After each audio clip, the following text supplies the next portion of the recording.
Nah, sekarang kita lanjutkan poin yang ke-32. Sikap hidup seperti apa yang harus kita jalankan berdasarkan iman kita itu. Yang poin ke-32 malam ini, yaitu sikap hidup yang dapat menangkap visi dari Tuhan. Jadi orang beriman itu dia bisa menangkap visi, peka terhadap visi yang datang dari Tuhan. Coba saudara lihat dulu dalam Yosua 14, ayat 6-14. Bani Yehuda datang menghadap Yosua di Gilgal. Pada waktu itu berkatalah Kaleb bin Yefune, orang Kenas itu, kepadanya, engkau tahu firman yang diucapkan Tuhan kepada Musa, abdi Allah itu tentang aku dan tentang engkau di Kades Barnea? Di Kades Barnea. Aku berumur 40 tahun. Ini kata siapa? Kata Kaleb. Aku berumur 40 tahun ketika aku disuruh Musa, hamba Tuhan itu, dari Kades Barnea untuk mengintai negeri ini.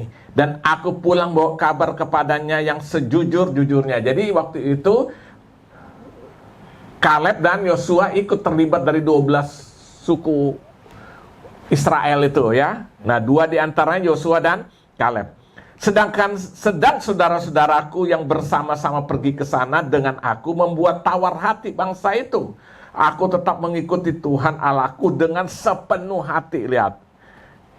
Jadi Kaleb mengikuti Tuhan dengan sepenuh hati. Pada waktu itu Musa bersumpah katanya, sesungguhnya tanah yang diinjak oleh kakimu itu akan menjadi milik pusakamu dan anak-anakmu sampai selama-lamanya. Sebab engkau tetap mengikuti Tuhan Allahku dengan sepenuh hati. Ayat 10, perhatikan di situ dari ayat yang ke-10. Jadi sekarang sesungguhnya Tuhan telah memelihara hidupku seperti yang dijanjikannya. Kini sudah 45 tahun lamanya sejak apa? Diucapkan Tuhan firman itu kepada Musa, dan selama itu orang Israel mengembara di padang gurun. Jadi sekarang telah berumur apa? 85 tahun aku hari ini. Pada waktu itu aku masih sama kuat seperti pada waktu aku disuruh Musa. Seperti apa? Seperti kekuatan pada waktu aku pada waktu itu. Demikianlah kekuatanku sekarang untuk berperang dan untuk keluar masuk. Ayat 12. Oleh sebab itu berikanlah kepadaku pegunungan yang dijanjikan Tuhan pada waktu itu. Lihat, Tuhan berjanji memberikan pegunungan itu kepada Kaleb. Sebab engkau sendiri mendengar pada waktu itu, lihat, bahwa di sana ada orang enak dengan kota-kota yang besar dan berkubu. Mungkin Tuhan menyertai aku sehingga aku menghalau mereka seperti yang difirmankan Tuhan. Lalu Yosua memberkati Kaleb bin Yefune, diberikannya lah Hebron kepadanya menjadi milik pusakanya. Itulah sebabnya Hebron menjadi milik pusaka Kaleb bin Yefune orang Kenas itu sampai sekarang ini, karena ia tetap mengikuti Tuhan Allah Israel dengan sepenuh hati. Nah, saudara lihat di sini, saudara, waktu itu Yosua dan Kaleb ada bersama-sama dengan Musa. Mereka lah bagian orang yang sama-sama keluar dari tanah Mesir menuju pada tanah Kanaan. Jadi rupanya ada pesan Tuhan yang disampaikan Tuhan, sampaikan Allah kepada Musa untuk disampaikan kepada apa? Kepada Kaleb. Jadi ada visi yang Tuhan berikan kepada Kaleb, tapi disampaikan melalui Musa. Apa visi itu? Bahwa Kaleb akan diberikan tanah. Bagian yang disebut apa itu? Bagian Hebron, ya kan? Itu menjadi milik daripada siapa? Milik daripada Kaleb. Saudara lihat, itu visi, ya kan? Akhirnya tepat setelah 40 tahun kemudian, maka digenapi apa? Visi yang Tuhan berikan kepada Kaleb melalui siapa? Melalui Musa. Jadi itu visi itu Kaleb tangkap. Coba perhatikan ayat 13. Lalu Yosua memberkati Kaleb bin Yefune dan diberikannya lah Hebron apa?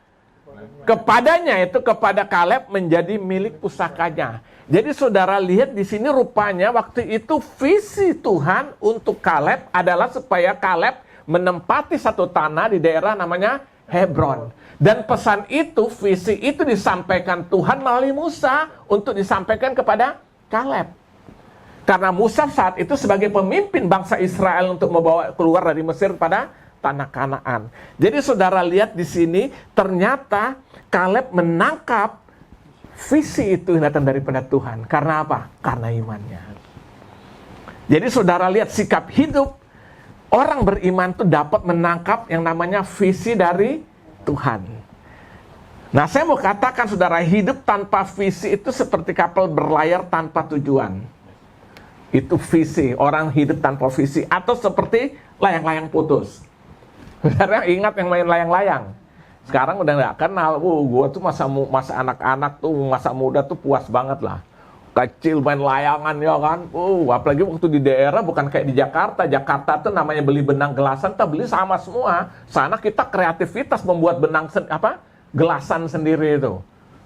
Sampai sekarang masih melotok tuh merek benang saya pakai, cap roda terbang.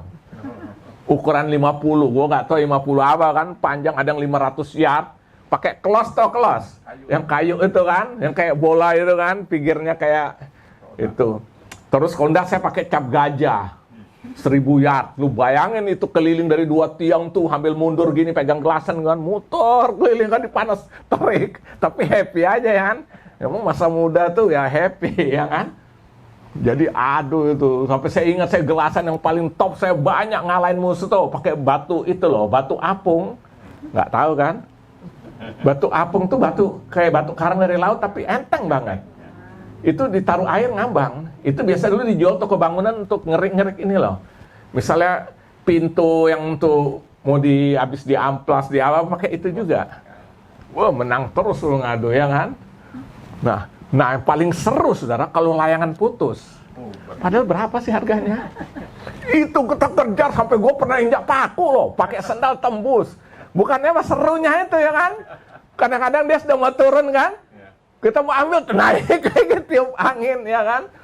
Atau kalau kita nggak dapat sama-sama pakai galang, udah dapat kan, kita pukul aja belakang nggak tahu hancur supaya sama-sama nggak dapat gitu loh. Ya itulah namanya anak-anak ya kan. Nah situ saya bayangkan layang-layang putus seperti itu. Sampai akhirnya nggak tahu udah kemana, kadang-kadang udah mau turun, gua angin kencang bawa dia kemana-mana. Jadi orang hidup tanpa visi itu seperti kapal berlayar tanpa tujuan, atau seperti layang-layang putus. Jadi saudara lihat, kita harus dapat menangkap visi dari Tuhan, tapi juga perlu misi. Nah ini, sebab visi tanpa misi, ya itu hanya ngelamun. Iya dong, misi itu tindakannya, programnya. Jadi harus ada visi dilengkapi dengan misi. Misi itu tindakan-tindakan nyatanya untuk menggenapi visi. Tetapi misi tanpa visi, itu namanya apa? Misi tanpa visi, layang-layang putus tadi. Tapi visi tanpa misi hanya ngelamun, kita menghayal tapi tidak bergerak, ya kan? Jadi ini dua hal yang harus dikerjakan. Nah, yang saya mau katakan hari ini, iman itu membuat sikap hidup di mana kita dapat menangkap apa? Visi dari Tuhan. Dan visi itu datangnya dari Tuhan. Nah, ini yang ditangkap oleh Kaleb. Penggenapannya kapan? Setelah 40 tahun kemudian baru digenapi. Jadi saya mau katakan saudara, kita nggak usah pusing tentang penggenapan itu ya kan. Tapi yang pasti Tuhan akan pasti menggenapi ya kan. Jadi saudara, orang beriman itu sungguh-sungguh sikap hidupnya, dia sering mudah sekali atau dia memiliki satu sikap hidup dapat menangkap visi dari Tuhan. Nah hari ini saudara, kita harus memiliki visi itu. Harus memiliki apa? Visi itu. Nah, saya beri contoh lain lagi saudara tentang Yeremia. Coba lihat, ini juga dia dapat visi dari Tuhan. Lihat Yeremia 1 ayat 4 sampai 10 saya baca. Yeremia dipanggil dan diutus. Firman Tuhan datang kepadaku bunyinya. Ini kata siapa? Yeremia. Sebelum aku, kata Tuhan, sebelum aku membentuk engkau dalam rahim ibumu, aku telah apa? Mengenal engkau. Dan sebelum engkau keluar dari kandungan, aku telah menguduskan engkau. Aku telah menetapkan engkau menjadi nabi bagi bangsa-bangsa. Ayat ke-6, maka aku menjawab, Tuhan, lihat. Jadi masih menjawab ini si siapa? Yeremia, Tuhan. Tuhan Allahku, sesungguhnya aku tidak pandai berbicara. Lihat, ini seperti waktu Musa juga dipanggil untuk diberi visi untuk membawa bangsa Israel keluar dari tanah Mesir masuk ke tanah Kanaan. Ah Tuhan, Allah, sungguhnya aku tidak pandai bicara, sebab aku ini masih muda. Tetapi Tuhan berfirman kepadaku, janganlah katakan aku ini masih muda, tapi kepada siapapun engkau kuutus haruslah apa? Engkau pergi, dan apapun yang kuperintahkan kepadamu haruslah apa? Kau sampaikan. Janganlah takut kepada mereka, sebab aku menyertai engkau dan melepaskan engkau, demikianlah firman Tuhan. Lalu Tuhan mengulurkan tangannya dan menjamah mulutku. Tuhan berfirman kepadaku, sesungguhnya aku menaruh perkataan-perkataanku ke dalam mulutmu. Ketahuilah pada hari ini aku mengangkat engkau atas bangsa-bangsa dan atas kerajaan-kerajaan, untuk mencabut dan merobohkan, untuk membinasakan dan meruntuhkan, untuk membangun dan menanam. Saudara lihat di sini, saudara lihat. Inilah visi yang Tuhan berikan kepada siapa? Yeremia. Tuhan bilang, sejak dalam kandunganmu aku udah tahu semuanya, ya kan? Dan akhirnya saudara lihat, Yeremia itu dipakai Tuhan secara luar biasa, saudara. Inilah salah satu nabi besar. Jadi kalau saudara belajar teologi, ada namanya nabi-nabi besar, ada nabi-nabi kecil. Bukan ukuran orangnya kan. Artinya banyak pesan ya, saudara lihat. Yeremia ini kan cukup banyak tuh ayat pasalnya kan.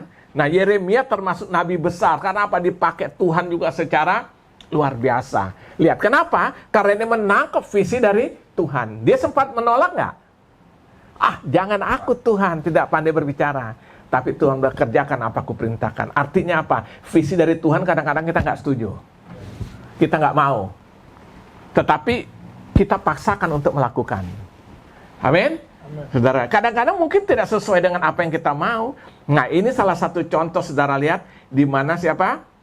Yeremia menerima visi itu. Nah, sebagai kesimpulan kalau gitu, apa visi, saudara?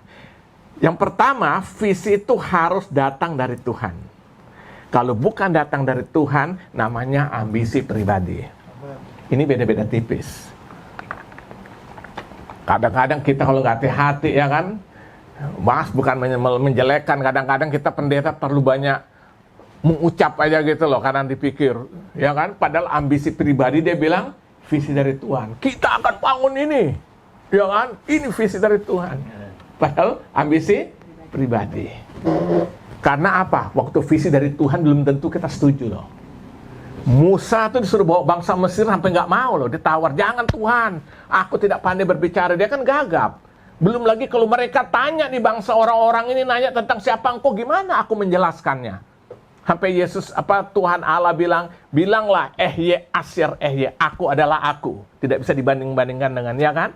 Ditegur. Akhirnya Musa memaksakan diri membawa bangsa Israel keluar.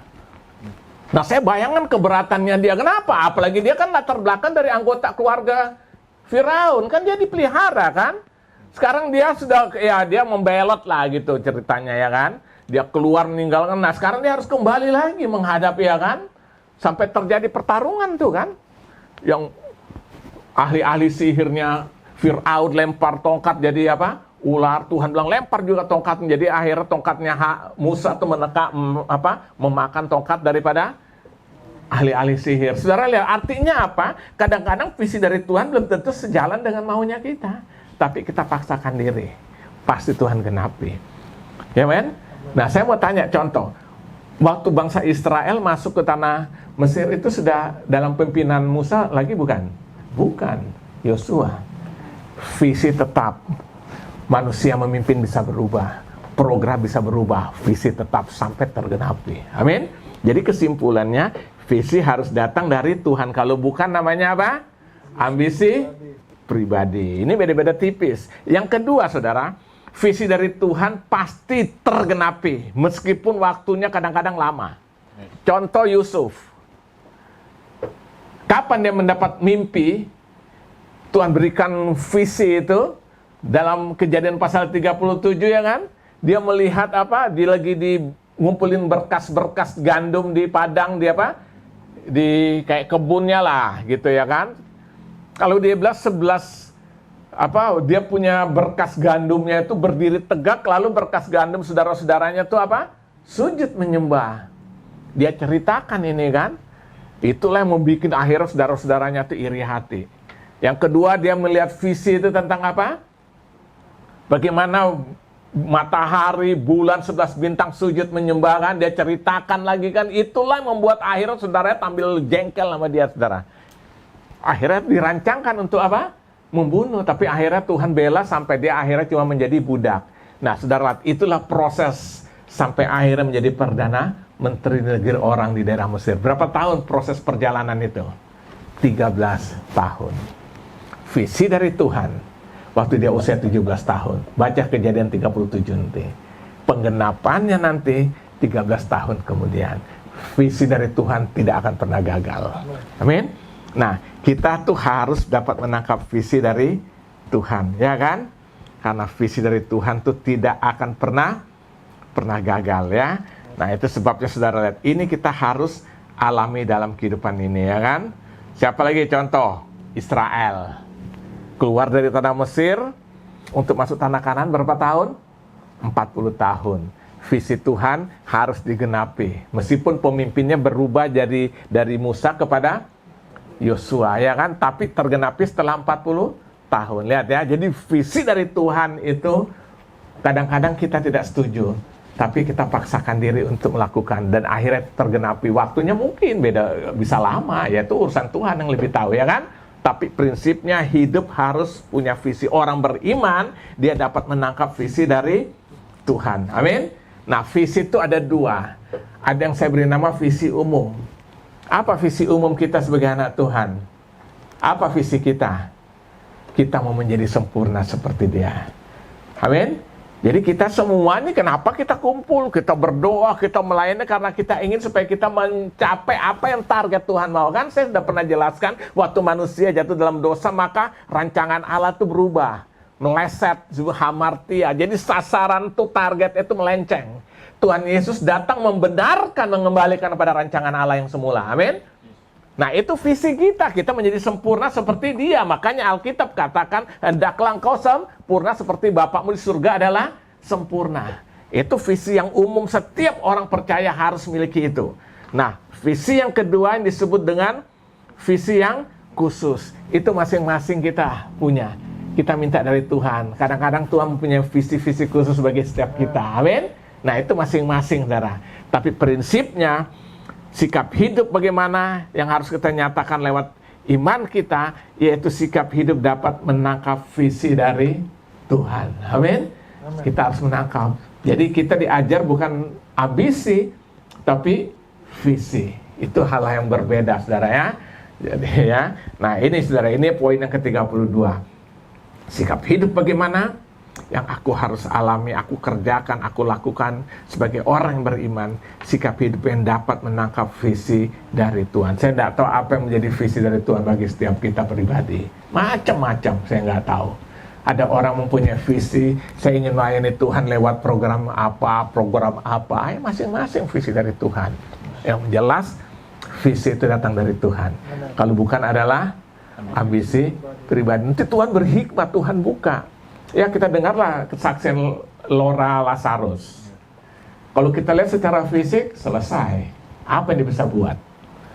Tapi lihat sekarang, Tuhan pakai dia dengan segala macam. Dia sendiri tidak pernah berpikir, tapi Tuhan beri visi itu. Amin. Sampai diundang ke luar negeri, diundang ke Korea, diundang kemana-mana, saudara. Lewat bukunya, kesaksian banyak menjadi berkat bagi orang. Itu yang dia dapat visi dari Tuhan untuk dia kerjakan itu. Amin. Jadi setiap kita bisa minta visi Tuhan, berikan visi apa yang harus kerjakan. Tangkap dengan iman percaya itu. Amin. Ini yang 30, poin ke-32. Poin yang terakhir, kita mau cepat aja. Sikap hidup seperti apa yang harus kita miliki berdasarkan iman kita? Yang 33, poin ke-33 yang terakhir, sikap hidup yang menyadari akan kuasa doa yang dapat mengubah situasi atau menembus dimensi kemustahilan. Orang percaya, orang beriman, dia harus memiliki apa? Menyadari kuasa doa itu dapat mengubah situasi atau apa? Menembus dimensi kemustahilan. Coba buka dalam Injil Markus pasal 11 ayat 24. Karena itu aku berkata kepadamu, ini kata Tuhan Yesus, apa saja yang kamu minta dan doakan, percayalah, berimanlah sungguh-sungguh bahwa kamu telah menerimanya, maka hal itu akan diberikan kepadamu. Percayalah percayalah. Jangan bimbang, jangan ragu, tapi percaya, beriman sungguh-sungguh, ya kan? Ini akan Tuhan berikan. Artinya apa? Kita harus menyadari akan kuasa doa itu loh, yang dapat mengubah situasi, yang dapat menembus dimensi kemustahilan. Mungkin bagi manusia tuh, enggak mungkin, tapi di dalam doa kita kepada Tuhan, Tuhan bisa melakukan sesuatu yang luar biasa. Amin. Maka Yakobus bilang, ya kan, coba buka Yakobus 5, saya baca ayat 15 sampai 18 saja secara cepat. Dan doa yang lahir dari iman, lihat ayat 15, akan menyelamatkan orang sakit itu, dan Tuhan akan membangunkan dia, dan jika ia telah berbuat dosa, maka dosanya itu akan diampuni. Karena itu hendaklah kamu saling mengaku dosamu dan saling mendoakan supaya kamu sembuh. Doa orang benar apa? Bila dengan yakin, ya arti dengan sungguh-sungguh beriman, maksudnya didoakan, sangat besar kuasanya. Nah, di sini dikatakan Elia adalah manusia biasa sama seperti kita, dan ia telah bersungguh-sungguh berdoa supaya hujan jangan turun, dan hujan pun tidak turun di bumi selama 3 tahun dan 6 bulan. Lalu ia berdoa pula, dan langit menurunkan hujan, dan bumi pun apa? Mengeluarkan buahnya. Lihat, Elia berdoa, hujan tidak turun, dan hujan 3,5 tahun tidak turun. Kemudian dia berdoa lagi minta hujan turun, dan hujan turun. Artinya apa, saudara? Lihat, doa itu menembus apa? Dimensi keterbatasan, dimensi kemustahilan, ya. Tidak ada mustahil bagi orang-orang yang sungguh dalam Tuhan lalu dia berdoa, ya kan. Nah, contoh dalam Alkitab saudara bisa baca.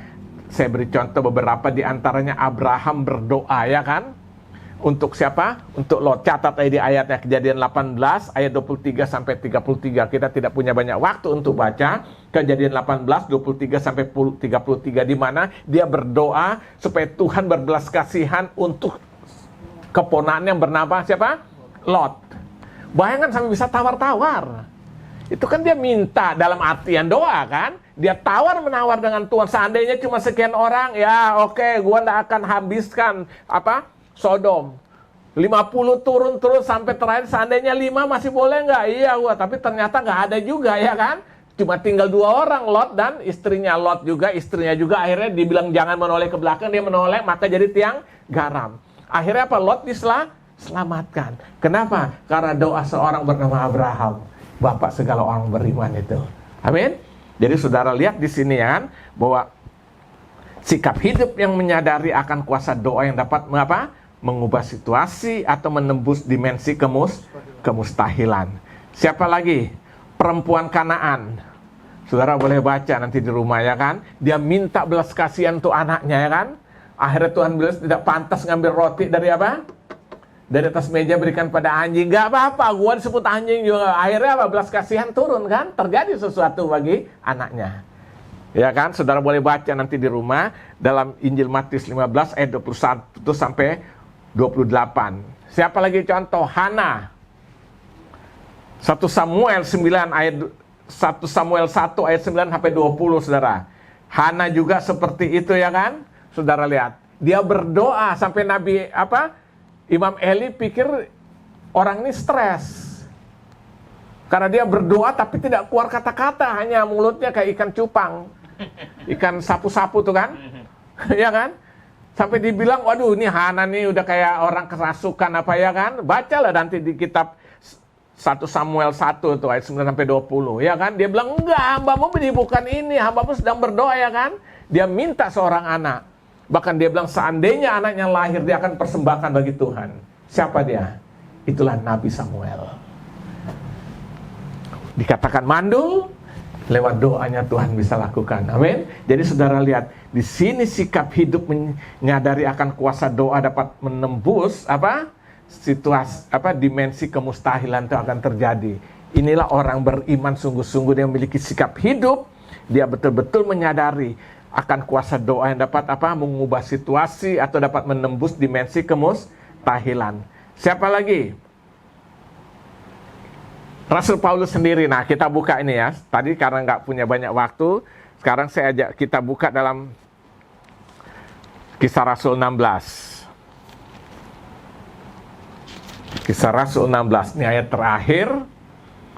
Kita lihat apa yang terjadi dengan Rasul Paulus ya. Jadi saudara boleh catat tadi contoh-contoh Abraham, Kejadian 18:23 sampai 33, saudara boleh baca nanti di rumah.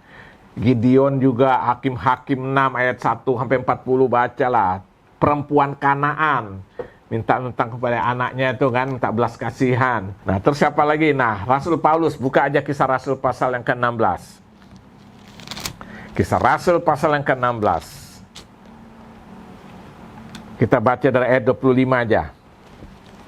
Nah, ini bagaimana waktu itu Rasul Paulus yang lalu kan di Roma di penjara. Dia tulis surat kepada jemaat di Filipi dari. Nah, sekarang dia ada di Filipi di penjara lagi, Saudara. Nah, tetapi kira-kira tengah malam Paulus dan Silas berdoa dan menyanyikan apa? Puji-pujian kepada Allah, dan orang-orang hukuman lain mendengarkan mereka. Akan tetapi terjadilah gempa bumi yang hebat. Ya, sampai terjadi gempa, tapi sekitar penjara aja loh ya. Sehingga sendi-sendi penjara itu goyah, dan seketika itu juga terbukalah semua pintu dan terlepaslah belenggu mereka semua. Ayat keberapa sekarang? 27. Ketika kepala penjara itu terjaga dari tidurnya dan melihat pintu-pintu penjara terbuka, ia menghunus pedangnya hendak membunuh diri. Lihat, kenapa? Takut bertanggung jawab untuk peristiwa ini. Dia pikir semua penjara tuh orang-orang tawanan sudah kabur semua, kan takut. Dia bertanggung jawab karena ia menyangka bahwa orang-orang yang hukuman itu telah melarikan diri. Ayat 28, tetapi Paulus berseru dengan suara nyaring, katanya, jangan celakakan dirimu sebab kami semuanya masih ada di sini. Oh, dahsyat ya, mujizat terjadi. Kepala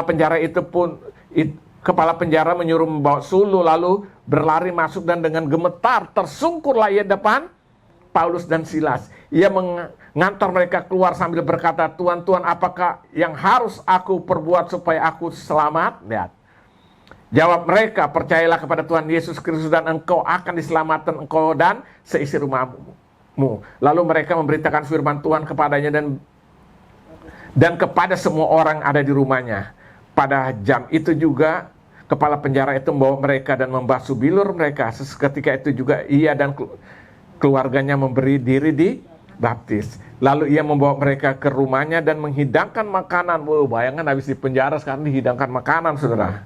Makanan kepada mereka, dan ia sangat bergembira bahwa ia dan seisi rumahnya telah apa? Menjadi percaya kepada Allah. Setelah hari siang, pembesar-pembesar kota menyuruh pejabat-pejabat kota pergi kepada kepala penjara dengan pesan, lepaskanlah kedua orang itu. Kepala penjara meneruskan pesan itu kepada Paulus. Katanya, pembesar-pembesar kota telah menyuruh melepaskan kamu, jadi keluarlah kamu sekarang dan pergilah dengan selamat. Saudara bayangkan, Paulus dipenjara karena pemberitaan Injil. Dia dengan Silas, apa yang dia lakukan? Bukan menangis, bukan bersungut-sungut, bukan saling menyalahkan, tapi berdoa. Bahkan memuji Tuhan, orang dengar. Sampai semua penjara. Akhirnya terjadi mujizat nggak? Berapa mujizat terjadi? 3. Pertama, terjadi gempa bumi dan akhirnya pintu penjara terbuka. Itu mujizat pertama. Yang kedua, tidak ada orang penjara melarikan diri. Mujizat nggak ada? Sekarang. Penjara berkebakar kok. Ya kan? Ini nggak lari, makanya bilang tenang. Dia kepala penjara kan mau bunuh diri karena takut. Bertanggung jawab untuk masalah ini. Tenang, nggak ada yang lari, kata Paulus. Mujizat bukan? Yang ketiga yang dahsyat, kepala penjara bertobat, terima Yesus, bahkan seluruh keluarganya diselamatkan, terima Yesus, minta dibaptis. 3 mujizat. Kenapa? Karena doa menembus dimensi kemustahilan. Nah, orang beriman memiliki sikap hidup yang menyadari akan kuasa doa yang dapat mengubah situasi atau menembus apa? Dimensi kemustahilan. Nah, hari ini, malam ini, semua yang di rumah dengar, kita harus memiliki sikap hidup yang selalu berdoa. Amin. Haleluya. Amin. Apalagi sekarang, saudara, mau ngapain lagi? Nggak bisa keluar kemana-mana, mendingan berdoa. Kita doa peperangan buat virus COVID-19 ini. Amin. Saya kan sudah bilang ya kan, tidak ada yang terjadi di dunia ini tanpa sepengetahuan Tuhan, seizin Tuhan, dan ada rencana Tuhan di baliknya. Justru ini kesempatan kita perangi itu. Minimal Tuhan lindungi kita. Ya, jadi jangan juga ketakutan yang terlalu berlebihan. Akhirnya sakit karena apa? Ketakutan ya. Mulai hari ini, malam ini, berdoa sungguh-sungguh. Amin. Amin. Jadikan itu gaya hidup bagian kehidupan. Supaya kita mengalami dimensi-dimensi, menembus dimensi kemustahilan. Banyak perkara Tuhan akan sanggup kerjakan. Berdoa dengan iman, dengan sungguh-sungguh. Amin. Jadi sikap beriman ya berdoa, percaya lewat doa ini. Amin. Karena itu Yesus sendiri berdoa kok. Baca nanti di rumah, banyak banget ayatnya. Markus 1 ayat 35 ya kan. Matius 4 ayat 23, Matius 26, 39, banyak banget. Yesus selalu dalam kesempatan pergi menyendiri naik ke bukit berdoa ya kan. Lalu siapa kita nggak mau berdoa ya? Nah saya percaya doa dengan iman besar kuasanya. Nah saya kira itu aja malam hari ini saya sampaikan tentang iman dan sikap hidup. Jadi poin ke-32, sikap hidup bagaimana, seperti apa yang harus kita lakukan berdasarkan iman kita. Sikap hidup yang dapat apa? Menangkap visi dari Tuhan. Minta visi dari Tuhan. Supaya kita mengerti tujuan hidup kita. Kita bisa lakukan banyak perkara untuk Tuhan lalu visi itu. Jadi bukan ambisi, saudara. Ambisi pasti gagal. Sekali-sekali bisa berhasil, tapi akhirnya tidak lama, tidak bertahan lama. Yang kedua, yang 33, poin yang ke-33, sikap hidup seperti apa yang harus kita lakukan berdasarkan iman kita. Sikap hidup menyadari akan kuasa doa yang dapat mengubah situasi atau menembus dimensi kemustahilan.